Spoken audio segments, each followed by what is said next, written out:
राधे राधे। मैं हूँ सावित्री पांडे। आप सभी का इस चैनल में स्वागत है। आज हम सूर्य को जल चढ़ाने पर चर्चा करेंगे। आज का विषय आप सभी के आग्रह पे हम कुछ ऐसे तथ्यों को संजो के लाए हैं कि आशा करते हैं कि ये सब आपके लिए बड़ा लाभप्रद होगा।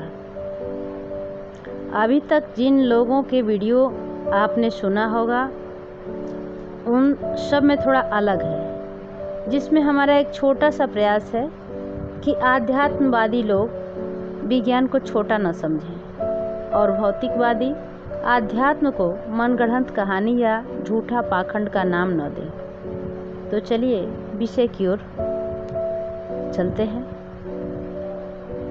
सूर्य हमारे ब्रह्मांड के ऐसे प्रकाश पिंड हैं जिससे हमारे पृथ्वी तथा उसके जीव का संचालन ठीक से हो पाता है। हमारे जीवन के लिए जैसे हवा, पानी और प्रकाश, इन तीनों से ही जीवन संभव है, ये हम सभी लोग जानते हैं। सूर्य को सूर्य गीता में कहा गया है कि विश्व प्रकाशक श्रीमन सर्वशक्ति निकेतन जगन नियंतः सर्वेश विश्व प्राणाश्रय प्रभु। सूर्य उपनिषद में कहा गया है सूर्याद भवन्ति भूतानि सूर्येण पालितानि तु सूर्ये लयं प्रपुवन्ति यः सूर्ये सोहमेव च। सूर्य तापनी उपनिषद के अनुसार सूर्य त्रिदेवात्मक प्रत्यक्ष देवता है। हम नित्य अपने घरों में जो मंगल श्लोक का पाठ करते हैं उसमें भी सूर्य को प्रातः स्मरण करने के लिए ये सुंदर सा श्लोक है। प्रातः स्मरामि खलु तत्सवितुर्वरेण्यं रूपं हि मण्डलमृचो अथ तनुर्जयूषिं सामानि यस्य किरणाः प्रभवादिहेतुं ब्रह्मा हरात् कमलं क्षयं चिन्त्य रूपम। इसके पश्चात वेद में जो वेद और ब्राह्मण की मेरुदंड कही गई हैं उन्हें गायत्री कहते हैं, क्योंकि गायत्री के बिना न तो कोई ब्राह्मण है और न ही वेद की कोई शीर्ष।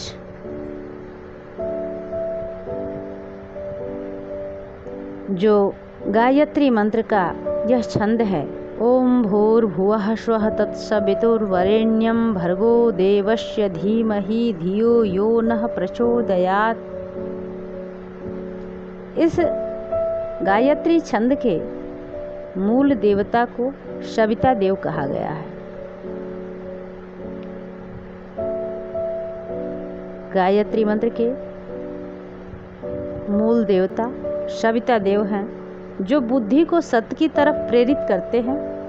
वैदिक मंत्रों में यह मूल मंत्र है। हम कोई भी पूजन कराने जाते हैं उसमें सर्वप्रथम श्री गणेश जी का पूजन हो या अन्य किसी देव का भी जो पूजन है तो मुख्य मंत्र होता है ओम भूर्भुवः स्वः। सभी मंत्रों का मुकुट है, परिपूर्णता है। हम इस मंत्र की व्याख्या करने में सक्षम नहीं हैं। चलिए हम आगे चलते हैं आज अपने विषय पे कि वेद ने भी सूर्य को आत्मा का स्थान दिया। पिता, राजा और यश, कीर्ति, प्रतिभा, समस्त प्राणियों का तेज इन्हें बताया गया है। वैसे तो सूर्य में 7 रंग की किरण है, लेकिन हमें मूल रूप से 3 स्वरूप ही दिखता है। हमें प्रातः जब सूर्य को अर्घ देने के लिए कहा जाता है, आप लोग जानते हैं प्रातः के अर्घ्य देने में सूर्य का रंग लाल दिखाई देता है और लाल रंग हमारे जीवन के लिए आवश्यक क्यों है? हमारे शरीर में सर्वप्रथम वह रक्त का संचार करता है जो शक्तिदायी है, उत्साहवर्धक है, पराक्रम का स्रोत है, जिसके उचित मात्रा में रहने से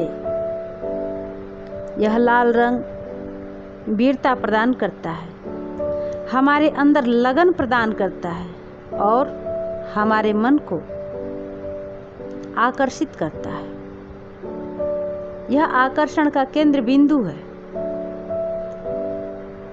जिसके परिणाम स्वरूप हम शरीर से क्रियाशील होते हैं। हमारे लगन से किए गए हुए कार्य ही हमें अपने गंतव्य तक ले जाते हैं। इसके बाद दूसरा स्वरूप है पीले रंग का। सूर्य को जब हम 9 बजे तक, सुबह 7 बजे से 9 बजे तक जब हम जल देने जाते हैं, अर्घ देते हैं, तो इनका रंग पीला होता है। पीला रंग ज्ञान का प्रतीक है, ज्ञान और विवेक। जो शक्ति के बाद हमें ज्ञान की आवश्यकता पड़ती है, जिससे हम समाज में एक दिव्य स्थान प्राप्त करते हैं। और तीसरा स्वरूप है जो दिन में दोपहर के समय में सूर्य श्वेत वर्ण के हो जाते हैं, ब्रह्म रूप हो जाते हैं। और ऐसी ऊर्जा जो हमारे लिए कठिन होता है धारण करना, इन्हीं को दूसरे शब्दों में हम तमोगुण, रजोगुण और सतोगुण का नाम देते हैं। ये दूसरा विषय हो जाएगा, इसलिए हम अपने विषय पे पुनः आते हुए, सूर्य में 7 रंग पाए जाते हैं। इन्हीं रंगों के आधार पे 7 ग्रहों की खोज व गणना हुई और ज्योतिष विज्ञान कहता है कि उसी 7 ग्रहों के पिंड के द्वारा चलाए जाते हैं हम, और यही सत्य भी है। उन 7 रंगों में पहला लाल रंग है, दूसरा नारंगी, तीसरा पीला, चौथा हरा, 5वां आसमानी, 6ठा नीला, 7वां बैगनी है। हमारे शरीर में ये 7 रंग के ऊर्जा केंद्र पहले से विद्यमान है। जो लोग जानते होंगे वे जानते हैं कि शरीर में 7 चक्र होते हैं। इन 7 चक्रों का अपना अपना अलग अलग रंग होता है। हमारे शरीर में जिस रंग की कमी हो जाती है, जो चक्र हमारा विकृत हो जाता है, ये दूसरा विषय है। कुंडलिनी जागरण के समय इसके बारे में विस्तृत रूप से जानकारी दी जाएगी। तो ये 7 चक्र जो है क्रमबद्ध तरीके से लाल, नारंगी, पीला, हरा, आसमानी, नीला व बैगनी है। और हमारे शरीर में इन सभी रंगों की आवश्यकता होती है। यह सारे रंग ही एक तरह के ऊर्जा है जो सूर्य की ऊर्जा से मिल करके हमारे शरीर की न्यूनता को पूर्णता प्रदान करती है। और यही कारण है कि सूर्य को हमारे ऋषियों ने कहा कि जिसके शरीर में व्यक्तित्व की कमी है, जिसके शरीर में ज्ञान की कमी है, जिसके शरीर में प्रतिभा की कमी है, उसे सूर्य को अर्घ देना चाहिए। जो समस्त ब्रह्मांड के तेज हैं, जो ब्रह्म स्वरूप है, उस ब्रह्म पिंड में से यदि प्रकाश निकलता है तो हमारे किसी भी शरीर के रोगाणु को नष्ट करने में सक्षम है।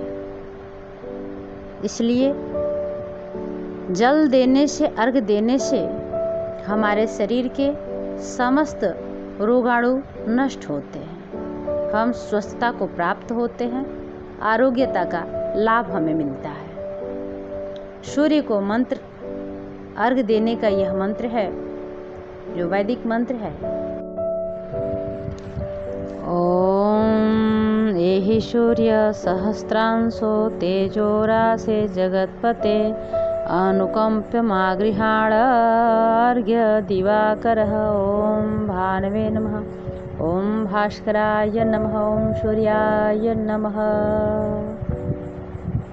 ये वीडियो लास्ट तक देखने के लिए आप लोग को धन्यवाद, और यदि अच्छी लगे तो कमेंट करें, हमारा उत्साह बढ़ाएं। इस प्रकार के वीडियो हम आगे भी बनाने का प्रयास करते रहेंगे। सबको राधे राधे।